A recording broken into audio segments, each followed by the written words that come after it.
प्यारे विद्यार्थियों, कैसे हो आप? आशा करता हूँ आप बहुत अच्छे होंगे। आइए हम आज का हमारा प्रथम अध्याय प्रारंभ करते हैं। हमारे अध्याय का नाम है बुद्धि यस्य बलम तस्य, अर्थात जिसके पास बुद्धि है वही बलवान है। एकस्मिन् वने एकः सिंहः आसीत्, सः अतीव शक्तिशाली आसीत्। सः वनस्य नृपः आसीत्। एकस्मिन् अर्थात एक वन में एक शेर रहता था। वह अतीव अत्यंत शक्तिशाली था। सः वनस्य नृपः आसीत्, वह जंगल का राजा था। सर्वे पशवः सिंहात् भीता आसन्, सभी जंगल के पशु शेर से डरते थे। सिंह प्रतिदिनं पशून् मारयति स्म, शेर प्रतिदिन जंगल के पशुओं को मारता था।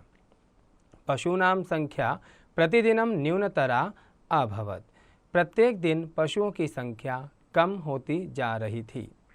सिंहात् भीताः पशवः गुहासु वसति स्म, अर्थात शेर से डरकर सभी पशु गुहासु वसन्ति स्म, गुफाओं में रहते थे।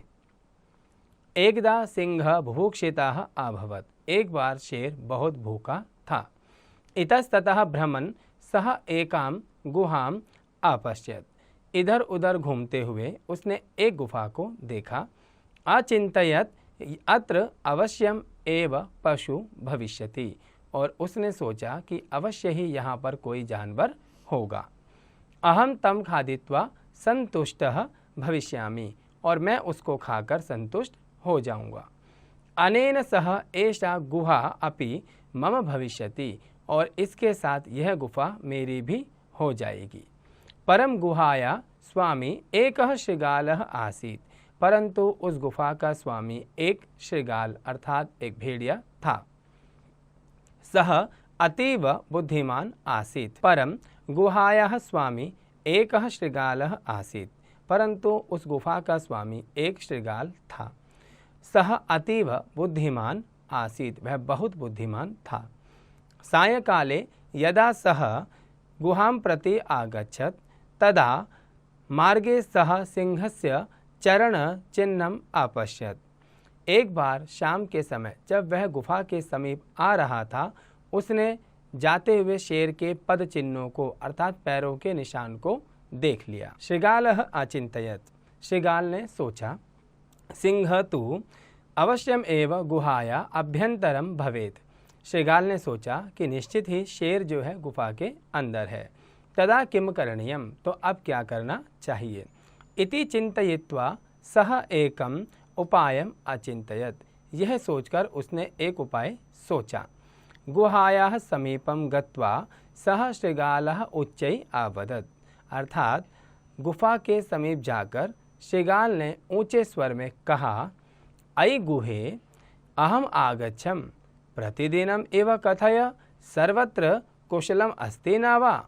गुफा के समीप जाकर शृगाल ने कहा, अयि गुफा, अरे गुफा, अहम आगच्छम, मैं आ गया हूँ, प्रतिदिन एव कथय, प्रत्येक दिन की तरह कहो कि सब कुछ ठीक है कि नहीं। सिंह अचिंतयत्, शेर ने सोचा, यदि अहम उत्तरम न दास्यामि तदा तो शृगालः गमिष्यति।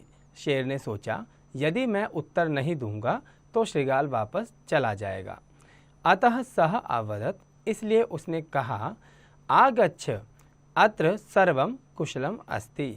अब गुफा के अंदर बैठे सिंह ने अंदर से आवाज़ लगाई कि अगर मैं कुछ नहीं बोलूँगा तो यह वापस चला जाएगा और मैं भोजन नहीं खा पाऊँगा। शेर ने यह सोचा और अंदर से आवाज़ लगाई, आगच्छ अर्थात आ जाओ, अत्र सर्वम कुशलम अस्ति, यहाँ सब कुछ ठीक है। शृगालः सत्यम ज्ञात्वा तत्क्षणम एव आधावत्, शृगाल भी सत्य जानकर कि अंदर कोई है ऐसा सोचकर वह वहाँ से भाग जाता है। किंचित कालम प्रतीक्षां कृत्वा सिंह गुहाया बहि आगच्छत्, कुछ काल अर्थात कुछ समय प्रतीक्षा करने के बाद, इंतजार करने के बाद शेर गुफा से बाहर आ जाता है। तदा इतस्ततः पश्यन् सिंह पश्चातापम कृत्वा बुभुक्षिता एव अतिष्ठत्, और इधर उधर देखने के बाद उसे बहुत पश्चाताप होता है और वह वहीं पर बैठ जाता है। अतः उचितम एवं कथितम, इसीलिए बिल्कुल सही कहा गया है, सर्वाणि कार्याणि बुद्धया एव सिद्ध्यन्ति, सभी प्रत्येक कार्य अर्थात सभी कार्य हमारी बुद्धि के द्वारा ही संचालित किए जाते हैं, सिद्ध किए जाते हैं। अतः बुद्धिर्यस्य बलं तस्य, जिसके पास बुद्धि है बलवान वही होता है। हमें इस बात से सीखना चाहिए कि हम शरीर से ताकतवर हो सकते हैं, लेकिन एक बुद्धिमान व्यक्ति अपनी बुद्धि के द्वारा किसी भी व्यक्ति वस्तु को जीत सकता है। प्यारे विद्यार्थियों, मैं आशा करता हूँ आपको यह पाठ समझ आया होगा। आप भी अपने स्तर पर इस पाठ का हिंदी अनुवाद जरूर कीजिएगा।